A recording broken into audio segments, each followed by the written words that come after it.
Today I want to talk a little bit about simulator racing gloves and if I think you should get them. So these ones I've had for about 6 months.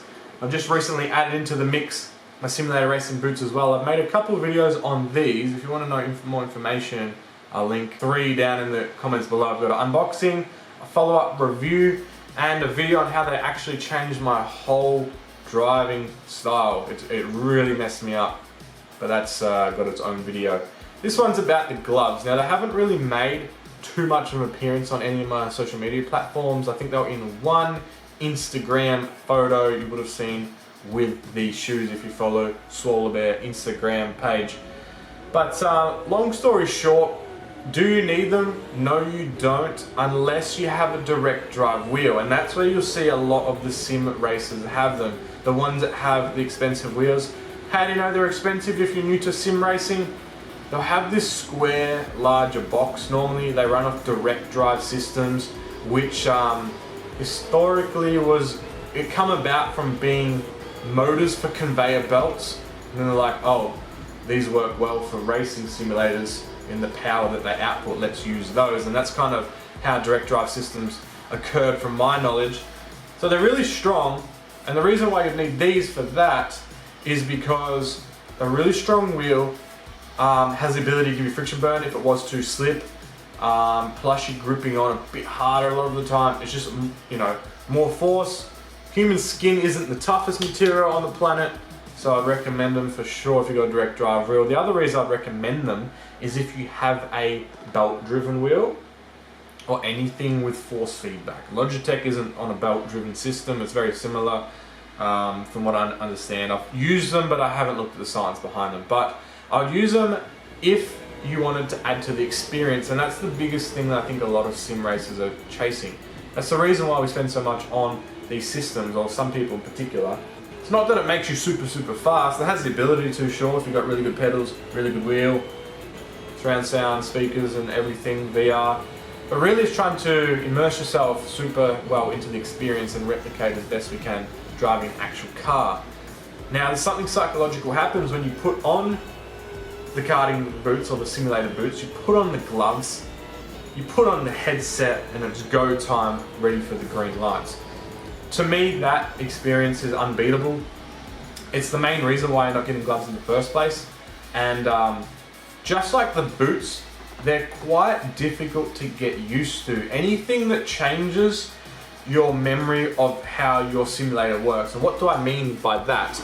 On the simulator, we are used to the mind muscle connection of pushing a certain pressure on the pedals, turning the wheel and feeling the feedback and nerves and all the science behind it. And when you put the gloves on and you get that piece of material now between them, you lose very small amounts of movement and your ability to sense them, I would think. I think that's what happens. So when you first put them on and use them for the first couple of days, you don't like it. You feel like you can't feel, in my experience anyway, the very small details of driving. Now, the better your wheel, the better detail you're going to have, and that will offset it for sure. But I only have a Thrustmaster TX, a little bit difficult to get used to. Now, I did tweak a few settings, turn the force feedback up, things like that, tried them again, and as soon as I get comfortable with them, now I drive with them every time. Now, a lot of wheels for the aesthetics of it, the feel, build quality, we'll use just crashed in my own sim, we'll use an Alcantara finish. Now, if you look closely over a bit of time of use, this is what happens if you don't use gloves. This is the other main point that you really want to get gloves. And especially with, if you have Alcantara steering wheel in your actual car as well, same thing. This material absorbs oils from the body, which you can never stop putting out as much as you try. And that actually comes up a lot. It doesn't look quite that bad in person, it's just that the screen is shining onto it. But you can see it really emphasizes the wear, the look of the wear. Now, that's going to happen over time with the gloves, just as is, because you're pushing that hard.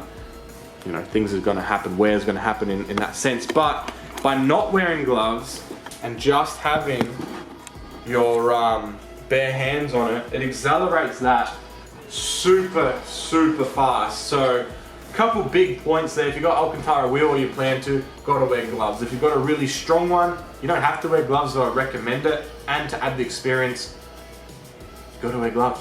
So there are 3 big points. The negative here is that you're gonna lose a bit of fidelity, a little of the small movements. If you're going for the absolute best lap time, really high end, there's probably a small advantage, very small, 1/10 of a second every lap, of not having them, just so you can feel a little bit more.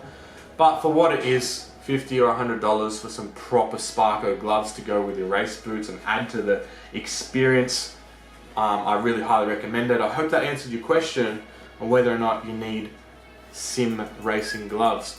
Any more questions about sim stuff or anything in general, you can write down in the comments below. And with that said, I want to hear what brand of gloves you've got. I'm Sparko boy. Sparko's my favorite. I don't think there's a better brand out there, but try and prove me wrong. I'll see you guys next time.